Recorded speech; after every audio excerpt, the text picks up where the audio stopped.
I'll say the late Stephen Covey. He passed away back in R.I.P. 2012. Oh, you done a little? Yeah, I did a little research on him. You know? Go on. He was an educator, a Oh. businessman. Yeah. That's as far as I know.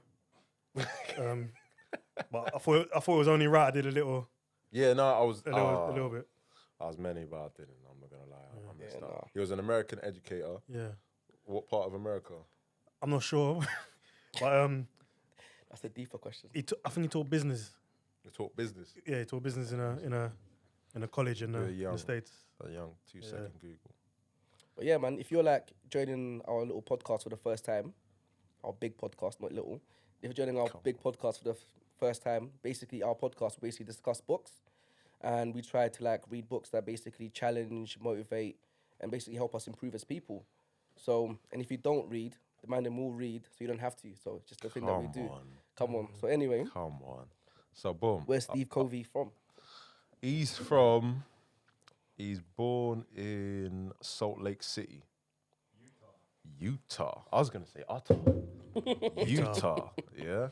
Salt Lake That's City. where the Mormons are, right? The Mormons. Yeah. Is it? What Wait. up? What's a Mormon? I don't really understand the thing. I know it's like the Book of Mormon. What is that? Well, my aunt in Cali, she was she's a member of a Mormon church. Raw. She's up in North Cali, like where the dry hills are, and Is it like a Jehovah's Witness? but they believe, and I'm just kind of, this is just a brief overview, and I'm not too knowledgeable on it, but they believe some tablets were left behind, and someone found them. I can't remember his name. A guy found them. These tablets sent from God. Mormon. Yeah. No, something like this is a while ago, like John Smith or something like that. Just One of them bait Donny names. But yeah, some tablets were found in the wilderness in like a forest. This guy, he picked them up and he brought them to a group of people, and then these are like the last kind of teachings from God, I think. Yeah, something like that. So wait, how did your relative get involved in that? Because where she lives is it's like a big Mormon community. Is it one of them ones where like she wanted to feel a part of the community? I think so, yeah. Okay. Yeah. That's mad. But they got some good values though. Yeah. The Mormons, yeah. Like what? Like collaboration without the exchange of money. Okay, I rock with that. That's interdependence, isn't it? Something we're going to speak on in this book. Bit of synergy as well. Come on. Synergy.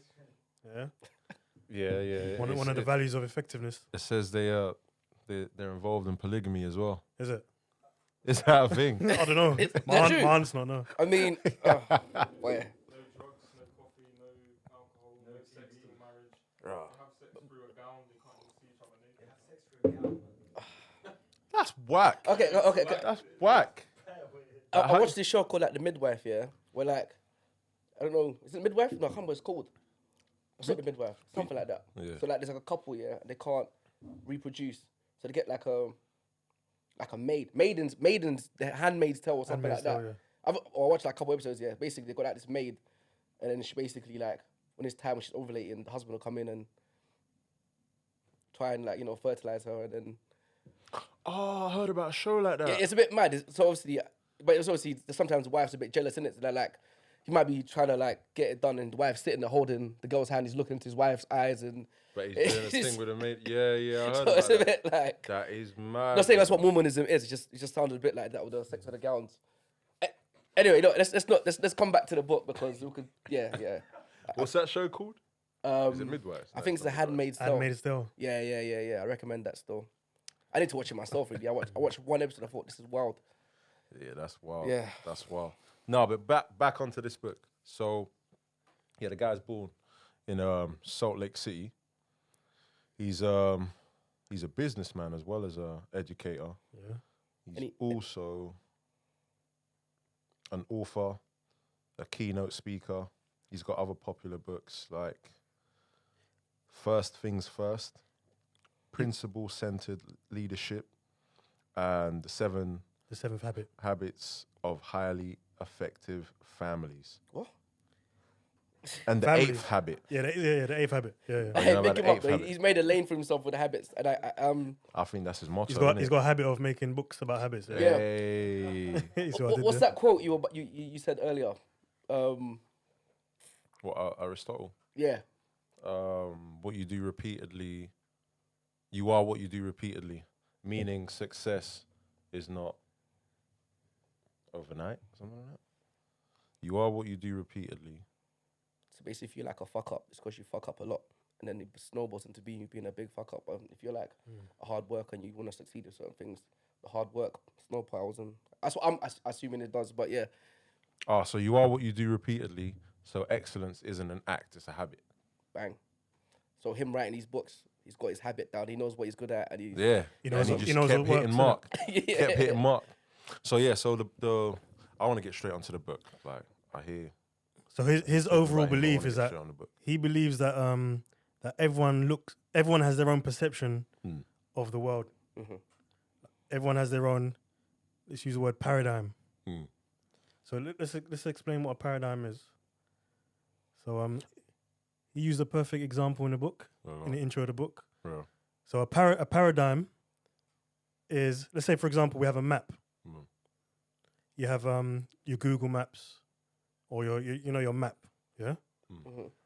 A map is not a real life representation of the terrain. Mm. It's a model. Mm, It's a perception based on. based on the terrain. It's like so that's a paradigm. That's a model. Yeah. That's a reality. Mm. Reality being the terrain. Mm. A reality based on a model being the map, being the paradigm. Your perception of the world based on how you grew up, you might be fuck the world. The world is bad to me. Yeah. That's your paradigm, innit? Right. That's how I see the world. That's how you see I the see world. the world like fuck the world. But your because- paradigm doesn't match the reality. That's just your perception of the world. Yeah.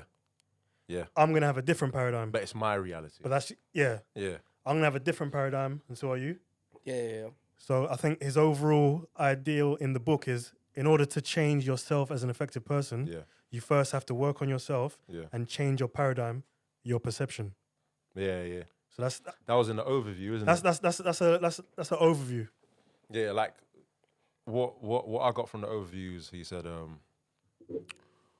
he started off with a quote by a guy called E.M. Gray, who wrote a book called The Common Denominator of Successful People, where this man says all successful people have a habit of doing what failures don't do.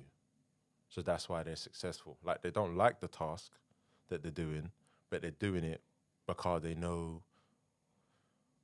it will give them the result they're after. And that's the habit that all successful people have. So he gives example. He starts off with like a story, a fable, story about a goose. I said it earlier on, didn't it? Yeah. About a goose, where a farmer has a goose in their house, and the goose lays a golden egg, and then like the farmer can't believe it. Obviously, it's a golden egg. It's coming out of a goose. Doesn't believe it. Leaves it for a couple of days, and then eventually goes and picks it up. Finds out there's an actual gold egg. Becomes rich off the egg. Comes back to the goose to get more eggs, but the goose isn't giving out no eggs no more. The goose is just chilling. Waits a day. Waits a couple of days. He's getting nothing. Right? What's he go and do? He kills the goose so he could get the eggs. But obviously he's getting no eggs. Basically, the whole moral of the story is a lot of people focus on the end result instead of what makes the result. And You that's get what I'm called saying? that's called the PC paradigm. Yes, it's like production and production capability, I think it Yeah. is. Right? So the goose is a production capability, yeah. as in the goose makes the eggs, Yeah. and then the P is the production, the eggs. So in order to have effectiveness, you kind of have to work on the production and the PC. So if he fed the goose, if he took care of the goose would have made more eggs, probably. Do you get what I'm saying? But he was just worried about the The production eggs. and just wanted the eggs, the golden eggs. So he killed the Kill the goose. So basically, he didn't care about the goose. He just killed the goose. And he starts the book off like this. You should took the goose to like Salt Bay's restaurant and made some like goose. What's it called? Goose steak, gold plated goose, bruv. That's what you should make.